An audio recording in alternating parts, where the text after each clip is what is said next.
Well, good afternoon, everyone. I was just telling the caucus that I hope every day is not as exciting as this one as Speaker, but this was a very momentous day, and I'm really, first of all, extremely proud of the fact that the Missouri House, the People's House, continues to lead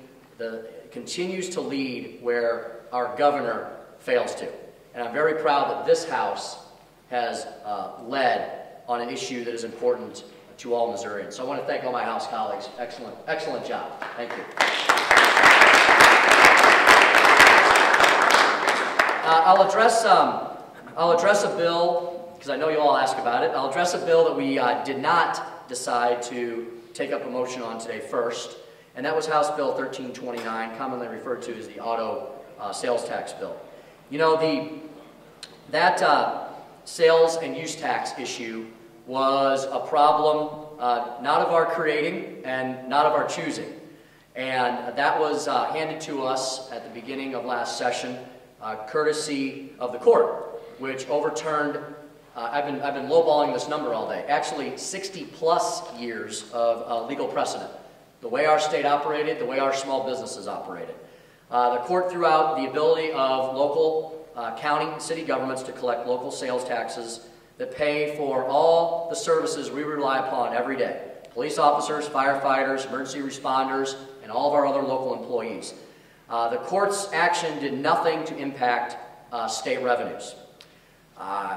Last year, as I mentioned, we addressed the problem. We adopted House Bill 1329 to prevent cuts in all of those local services that we all rely upon every day in our communities.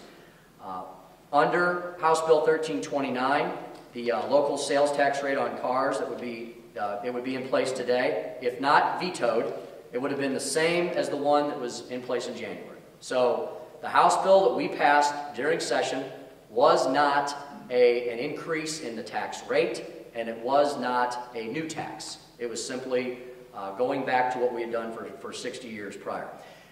As usual, and as is typical, and as many of you have seen on bills that he has taken similar action on in the past, our governor was absent from all policy discussions during the legislative session, and instead of weighing in a timely fashion and offering a solution and offering leadership on the issue, he decided to veto the bill. I find it extremely ironic that a governor who did talk to me one time during last session, he was advocating a bill for the automotive industry, a very important bill to him, and also important to our caucus that we passed, relating to an incentive for automobile manufacturing in our state. I find that a governor who's very adamant and firm on those issues somehow was MIA during the policy discussions on this auto issue, and then did something completely against the interests of the local small business owners all across our state in the automobile industry.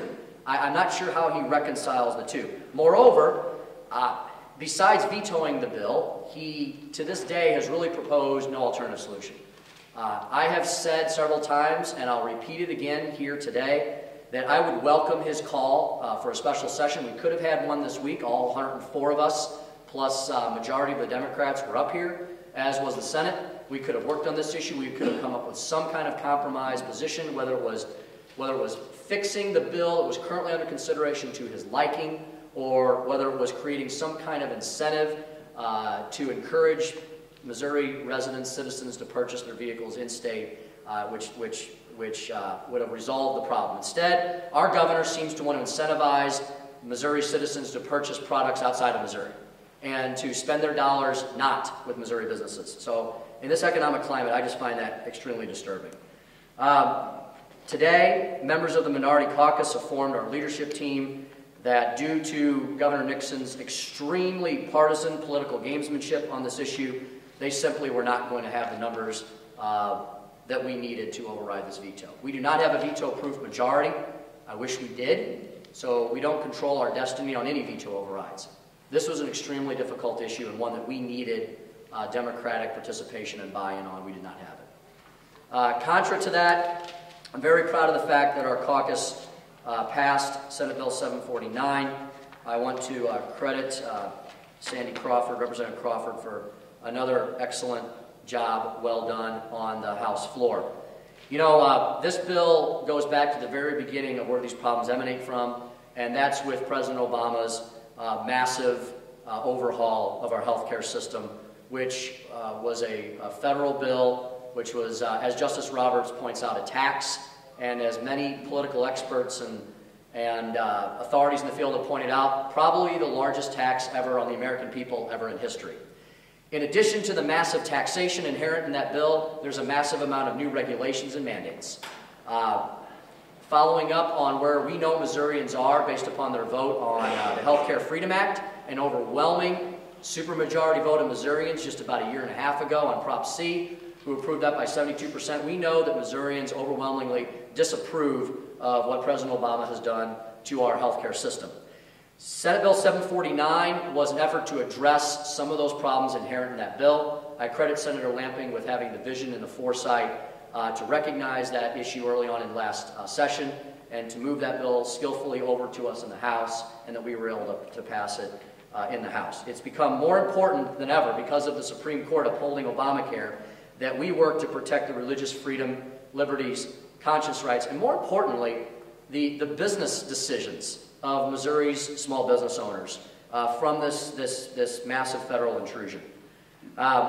We passed the bill during the regular session with a massive bipartisan veto-proof majority. It was only opposed by a minority of, a very small minority of the minority party, and strangely enough by our governor, who to this point has decided not to weigh in on any issues relating to religious freedom, liberty, or life, and instead strangely decided to veto this bill.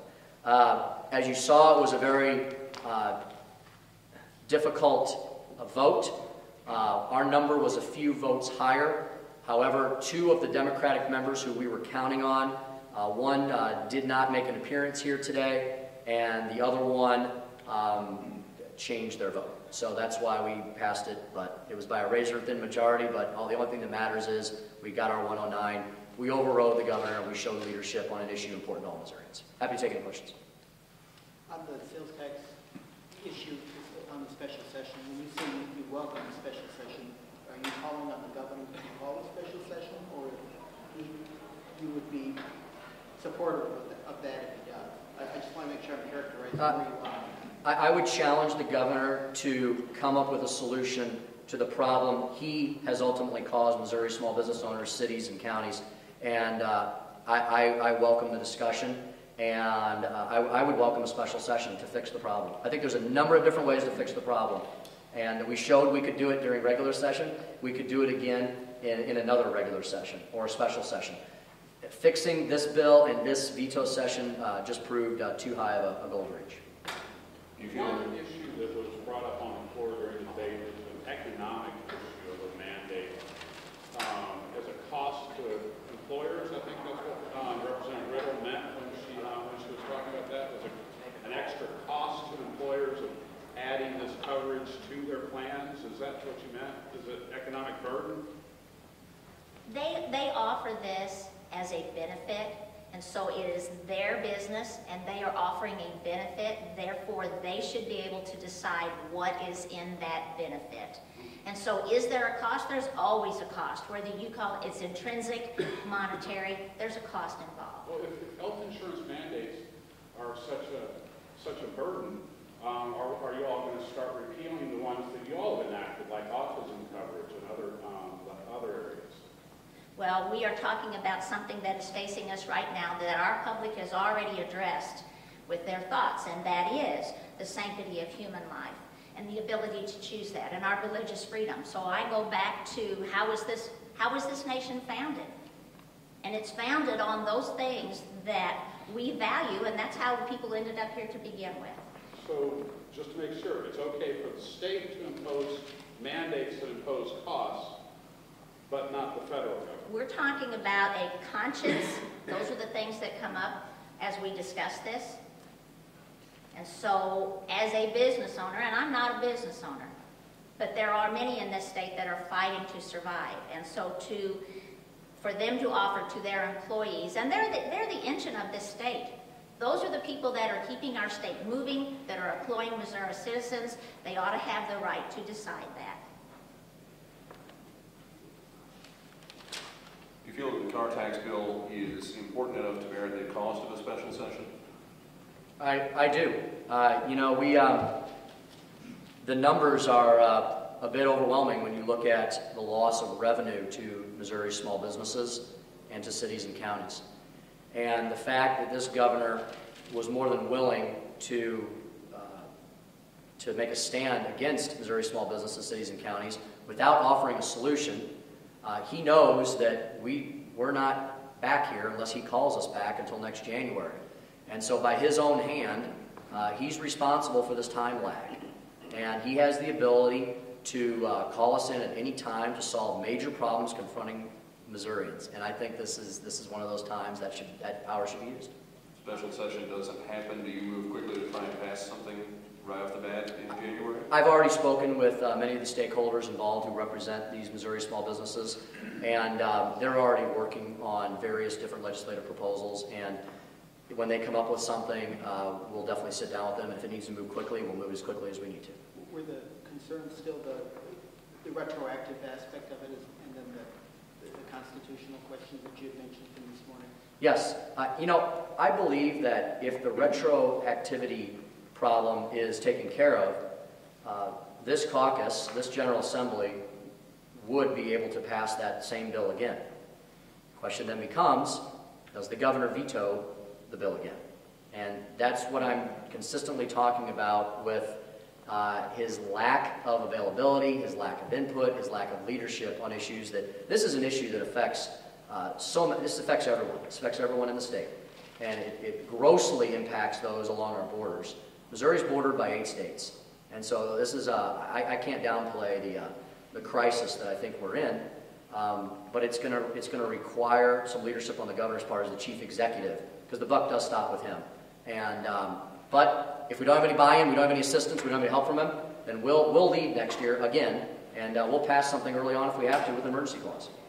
One of the arguments against 749 is that it could open the state up to lawsuits. Do you have any concerns about that? I think those of us who stand on the principles on which our country was founded as to religious freedom and conscious rights welcome any fight that needs to be had with the federal government on invading those rights. On 749, obviously the board stayed open for a while to whip up the votes. Were you nervous about whether you were going to be able to get to the 109?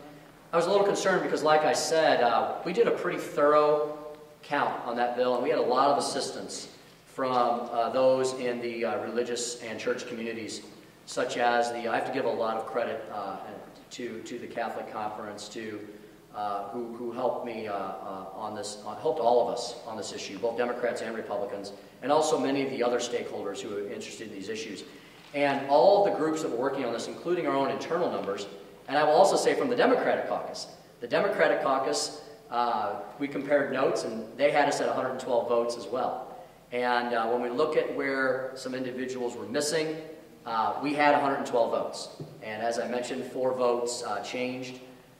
We had to pick up a couple of votes there at the end from some unexpected sources, which I appreciate extremely much. I know a lot of people took some courageous moves today, and I knew we would get there. I absolutely knew we would get there because this issue is too important to too many of us. We were sitting there at 107, 108. Were you missing Stephen Tilley? Michael, one of my caucus members was kind enough to point that out to me. And I'll just leave it there. Did the Democratic flip on you give you a reason? No, I've not spoken to him. Who was it? You know, you can look at the sheet. It's multiple. Yeah, I mean, I would say look at the vote count. We probably lost more than one. There was one for sure. So I don't want to unfairly criticize someone here. But if you look at the vote count, you all know from your duties here who are the pro-life Democrats in that caucus and which ones aren't. I think you probably figured it out. Give us a glimpse ahead of the agenda for the coming legislative session. Yes. You talked about education in relation to zip codes and addresses. How far are you talking about going there? Are we talking open enrollment? Well, you know, I'm always interested in those issues, but my friends here know I'm pretty far afield on that issue. I like to go a little further down that road than some. I'm also very realistic. And you know, I'm going to take a lot of my guidance on that issue from some of our bold new Republican leaders all across the country. Gentlemen like Bobby Jindal, who after a massive hurricane wiped out most of his educational system, he was lucky and he was able to start from scratch. And he worked with, I believe, most of the Democrats in their General Assembly voted with him on this, especially the African American Democrats from the city. And they reformed their entire system from ground up. So he's someone who I'll look at for direction. Governor Mitch Daniels in Indiana passed a very aggressive reform package. And most importantly, and I think maybe most of a cue to us, Governor Chris Christie just passed an extremely aggressive reform package in New Jersey, and he did it with a majority Democratic General Assembly. So there's bipartisanship at its best. I'm very interested in picking up where we left off last year. I think some of the gains we made were in the arena of looking at our teacher tenure system. I'm not saying it needs to be. I'm not saying the bill has to be the one that absolutely abolishes it, but I think some reform measures, like we did successfully pass out of the House, is where we'll probably be beginning. Also, issues of teacher accountability and teacher evaluations. Good teachers and good administrators give you good schools. And I want to encourage, lift up, and promote the best teachers for our children. There's a lot of discussion at the beginning of the last session whether or not to bundle issues together or attack them separately. Any thoughts at this point on that? You know, the House has never been big fans of that, mainly because I have 106 caucus members, and everybody's got some unique issues unique to them, and so we like to move those forward as separate priorities. When it makes sense to combine issues, I think that's what we'll look at in the future. I think one of the things I'd like to do, one of the things I'd like to change is being a little more careful with legislation as it moves forward, analyzing it a little deeper, also working with our Senate colleagues a little closer. A lot of times, the chambers are both guilty of saying, once they get a bill out, oh, you cannot send that bill back to quote-unquote fix it because we won't be able to move it through the chamber again. I think those days need to end. I think we need to make sure the legislation is the best that it can be. And if that means sending a bill back through a chamber, then I think that's the direction I will go in the future. Thank you all very much. We'll see you soon.